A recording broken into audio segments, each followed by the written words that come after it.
If you don't know my journey, I am trying to lose weight after my whole life of denying that I was overweight or I am overweight, and I'm trying to change the mindset of blaming other people for my consequences. Because all my life I have blamed the government, my circumstances, basically. If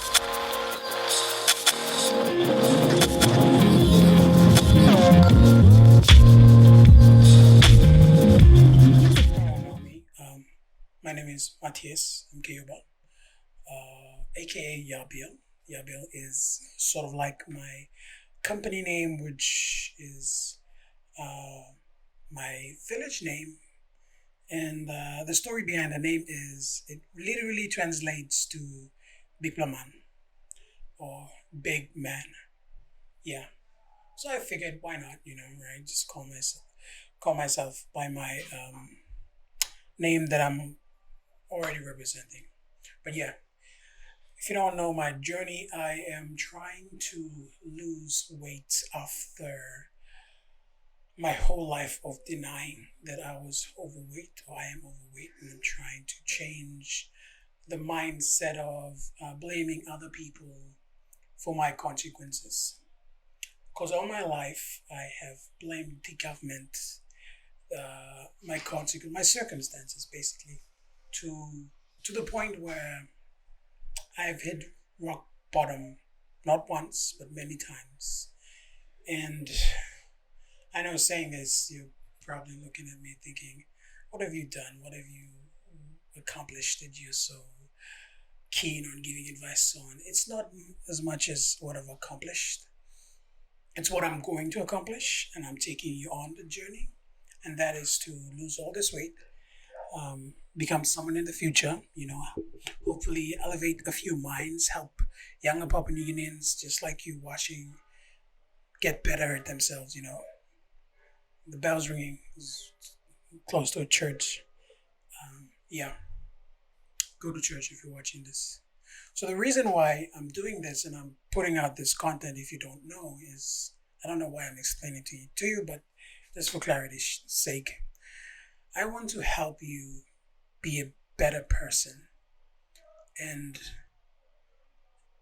along that way, it will also help me be a better person, because I find that when I help other people, I in turn help myself, because the things that I say to other people is ultimately the things I cannot say to myself. So by saying it to other people, I say it to myself. So it's like a confusing therapeutic thing. So when you ask me for advice and I give you advice, it's like I'm giving myself advice, but to you, and then me listening to what I'm telling you. So it's like my brain and my mouth don't really work sometimes. You get what I mean? Like it's so confusing.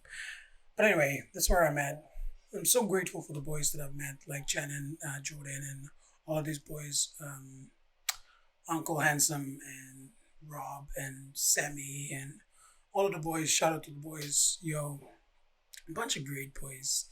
Like we joke about a lot of things, but we're also passionate about a lot of things. And I tell you, mate, if you're, I'm gonna go back to this Dan Pena saying, like, show me your friend, I'll show you your future. You gotta be careful of who you hang around with, who you spend your time with. Most importantly, your time. You got to be careful where you spend your time. Pick your friends carefully, mate. Just be careful about everything you do and everything you hear and everything you say. Because your diet is not really just about eating, it's about what you're listening to, what you're watching, what you're reading. It's all about that. It's a lifestyle choice, mate. And to be better than who you were, you gotta accept who you who you are, you know. And if you're have a talk with yourself, just sit down and write down the things. What do I like about myself? And what I don't like about myself? And what can I change about myself that I do not like? And if you really ask yourself, and if you really be honest, it's gonna be the things that you don't want to do, but it's the right thing to do. So you got to start with that. And guys, please start journaling. If you ever have a bad thought, just write it down. Write down your bad thoughts. Keep track of your thoughts.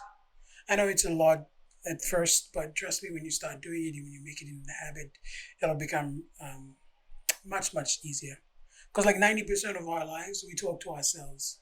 So the things we say to ourselves affect us subconsciously a lot of times, and we don't even know it. And I'm just realizing that just like this year, that I was my worst critic at everything. Like I talked down to myself. I undervalued myself, the things that I did. I was suffering from my own judgments all the time. So I'm trying to pick out those nasty thoughts and I'm trying to replace them with positive ones. And I'm not saying it's going to be an easy journey. It's going to be hard. It's going to be very, very difficult because it's like it's already built in your system, you know. You've already come to terms with some of them, but then you're trying to uproot them. So it takes time for you to replace the negative ones with the good ones. And when that happens, automatically everything starts to become better for you. Trust me, when you take the first step in the right direction, everything else will become much more clear. If you struggle with overthinking, if you struggle with anxiety, here's one thing um, that I can tell you: take the next step. If you feel like you're scared to do something, take the first step. Like if you don't want to say, if you don't want to exercise, just go to the gym. You don't have to exercise. Just go to the gym, sit there, you know, stretch. Just do one thing at a time. Let's try to do one thing, you know, one step at a time. It's like this old saying of the boy and the horse. I've said it so many times, I'm going to say it again. The boy and the horse went to a forest and it was foggy, and the boy couldn't see anything. So he told the horse, I can't see where we're going. And the horse looked back at the boy and told him, can you see where you're going to take the next step? And the boy said yes. So the horse told him, take the next step. So that's like applying that to life. You don't have to see the whole staircase. Just take the next step. And, you know, progress. Progress is king, mate. Progress is king. Reach out to me if you need. Like, we don't have therapy, so talking to someone is very important. If you have a friend, if your friend also going to make fun of you, of what you're going through, reach out to me. If you feel like, you know, talk to a stranger, talk to someone, just talk to someone. Look, try to monitor your thoughts, try to screen the things that you say to yourself, try to uproot the negative, replace it with the positive. And yeah, just go out there, make someone's day better. I guess that's Rob Dial's way of ending his podcast. But what I will say is try to make someone happy today, or at least yourself, you know, just try to be better. Try to be better than you were yesterday. Yeah. All right. Um, Thanks a lot, guys. Appreciate your time. I'm gonna leave some self-help books down. You can read for yourself. The three books that I always love reading: um, 12 Rules of Life by Jordan B. Peterson. Don't The Subtle Art of Not Giving an F by Matt Mason, and 48 Laws of Power by Robert Greene. Yeah, I'm gonna leave you guys with this. If you're scared of doing something, just take the first step. See how it goes. Thank you very much. This is it for me. Good night. Or good day, or whatever, man. Just, bye bye.